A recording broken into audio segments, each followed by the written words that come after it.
Christopher Columbus arrives in the West Indies and claims the land for Spain. European conquest of the Americas begins. 1492, the Bahamas. On October 12, 1492, Christopher Columbus and his crew aboard the Santa Maria, the flagship of his expedition, arrived in the Bahamas after a long and perilous journey. Having set sail in August of that same year, the Spanish explorer had no idea that he was about to make history and set the wheels in motion for the European invasion and colonization of the Americas. The first place Columbus arrived upon was an island he dubbed San Salvador, which is part of the present-day Bahamas archipelago. He and his crew were met by the native Lucayan people, who by all accounts greeted them warmly and treated them kindly.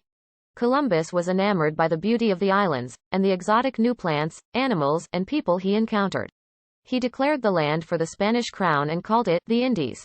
Columbus's arrival in the New World marked the beginning of much conflict between Europeans and Native Americans. Over the next few centuries, Spain and other European powers would send explorers, settlers, and missionaries to the Americas and lay claim to vast stretches of land. This violent period of history would come to be known as the Age of Exploration and Conquest.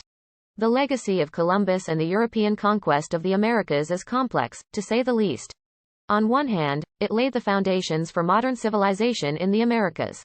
On the other hand, it led to the death and subjugation of millions of Native Americans and the destruction of their culture and way of life. Today, Columbus's accomplishments are celebrated in some places, while in others his legacy is seen as one of oppression and genocide. There is no doubt that the arrival of Christopher Columbus in the West Indies in 1492 marked a pivotal moment in human history. His voyage heralded the start of the European conquest of the Americas, a period which would shape the geography and culture of the continent for centuries to come. The legacy of Columbus and the European colonization of the Americas remains contested to this day.